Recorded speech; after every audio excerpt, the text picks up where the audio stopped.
Today is October 16th, 2017. My name is Ted Doskaris. This is my underhouse layout, and this particular train is going to traverse outdoors to the outdoor portal. And it's comprised of all Aristo-Craft excepting for the caboose, which is a USA Trains bay window caboose out of sight here. And it's a 25 car, all 70-ton hopper car, Aristo-Craft hopper cars. And the locos are Aristo RS3s. There's one Southern Pacific, and there's one Rock Island in the Rocket Freight, fancy red and black livery with the stripes. And the Southern Pacific RS3 has been refitted with ball bearing trucks. In this case, the Aristo-Craft ones they sold with stainless steel wheels.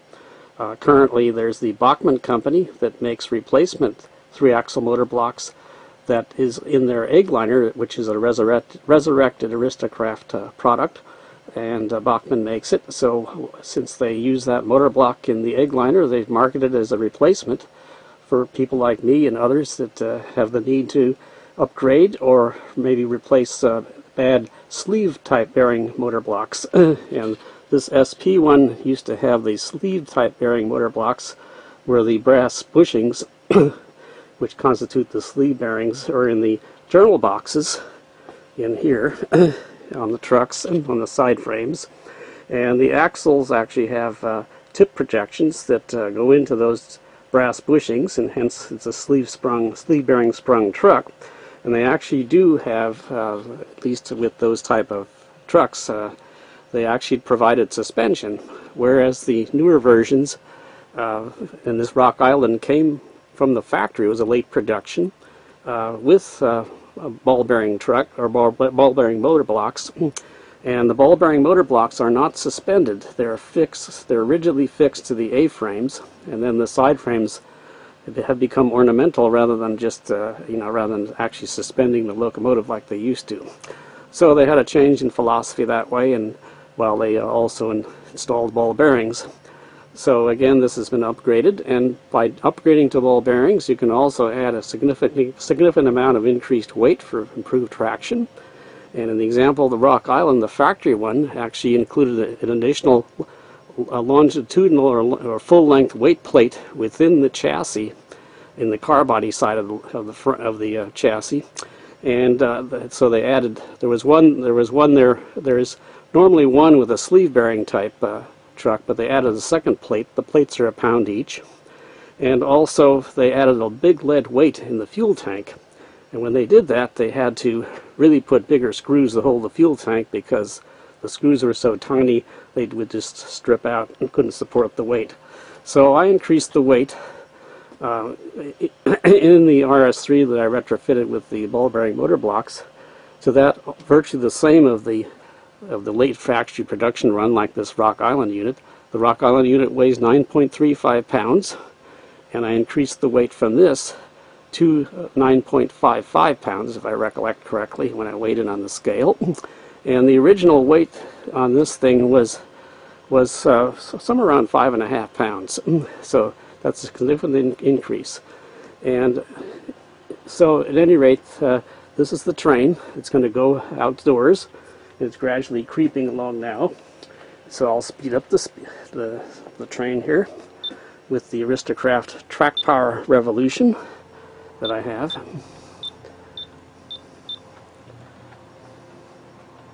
And again, these are all 70-ton Aristo-Craft hoppers. They've been lowered 220 thousandths of an inch. It's almost a quarter of an inch, a significant amount, and it was done so simply by using USA Trains trucks, the Bettendorf USA Trains trucks, which lend themselves to being modified, and you can lower the bolster with respect to the side frame within the truck, and that's how I accomplished this. And I also body mounted Kadee 907s, or some of them have the earlier 830 type versions on here. I've also successfully mounted the smaller footprint I'm sorry, I should have said 906 boxes. I've also successfully upgraded to the smaller footprint 907 boxes, but I prefer the more the operational resilience on tight curves and so on. And even though my curves are 10-foot diameter, if you mix short wheelbase cars like these with long wheelbase cars, those are the extreme conditions you might have when you might have to go through an S-bend. But and again, my S-bends are always separated from directional changes by a straight track section to alleviate some of the worst problems that way. So again, this is the train that happens to be 26 cars, 25 hopper cars, and the caboose. And so it's going to go outdoors here in a few moments. So I'll let it go by. Speed it up.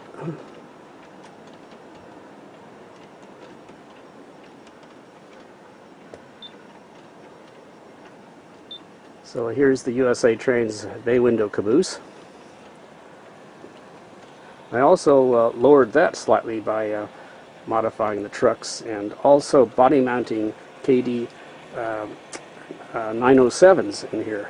And I did so by not using a glue block, but by other means of mounting it, and you can actually see through the floor platform, which is a little more realistic.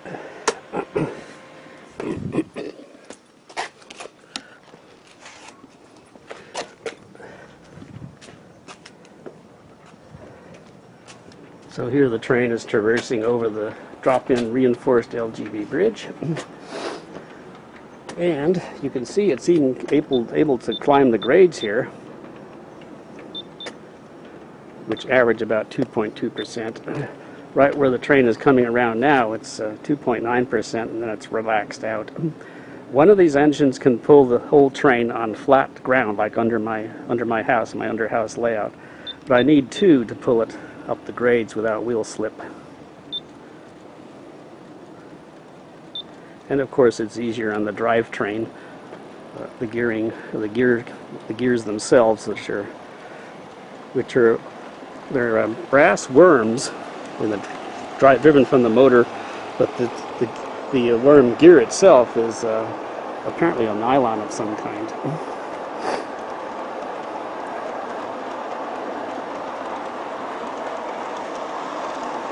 So the temperature out here, I'm in the shade right now, but it's 85 degrees Fahrenheit.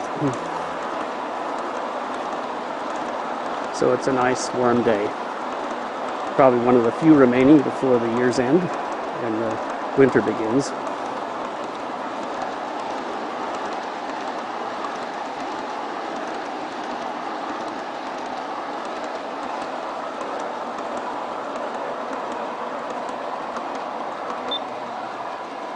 So right now I'm 50% power. I have a 24-volt mean well power supply that supplies power to the Aristo-Craft base station receiver, and it's on pulse width modulation.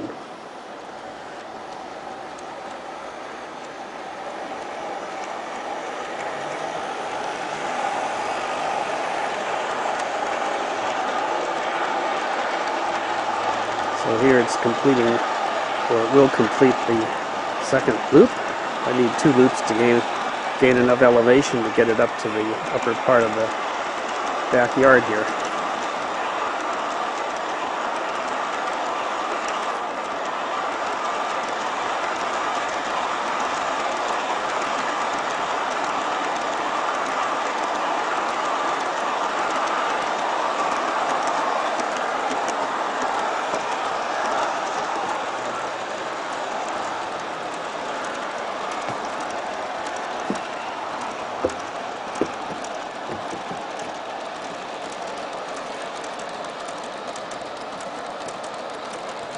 So I'm going to have to switch this turnout once it's up here, so it can make the complete circuit without derailing. Right there.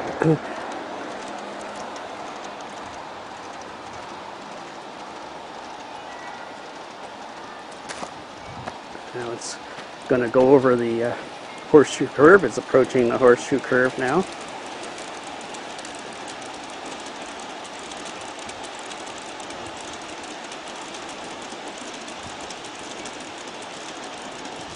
And it's traversing the viaduct.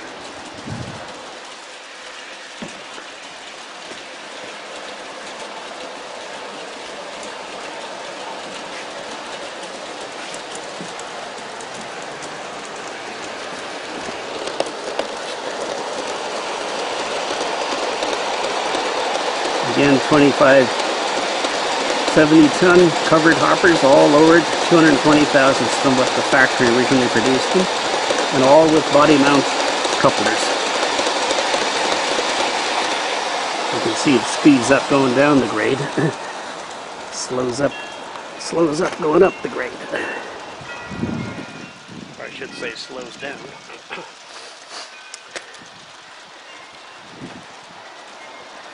That's about a 2.2% grade there by the fence. Now I'm going to switch this turnout so it'll go up the middle path.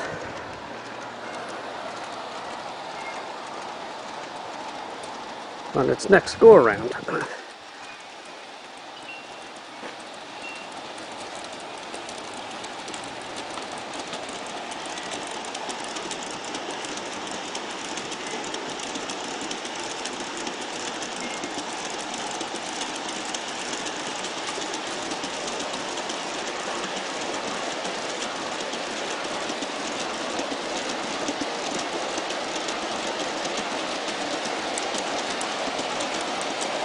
And it's going over the Aristo-Craft Y switch, the number 6Y.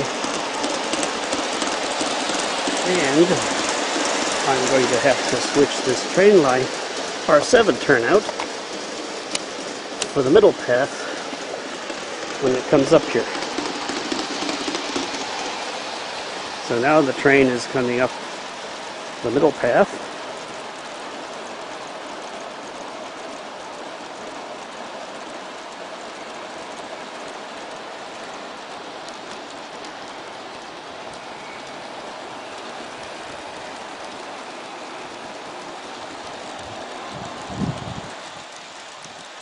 Again, it's 26 cars long with caboose.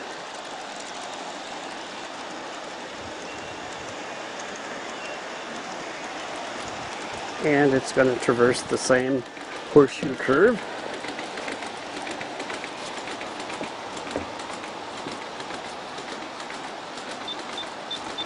So I'll slow it down a little bit. I still have a link. Oh, I don't have a link. I have a range problem with this Aristo-Craft Revolution.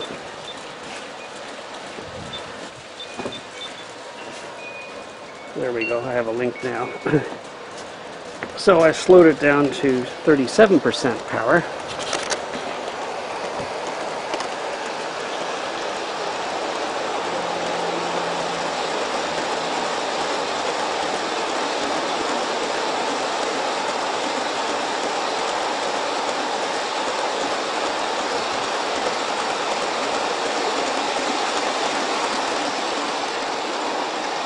And again, on track power, stainless steel rails outside with quite a few power feeds periodically.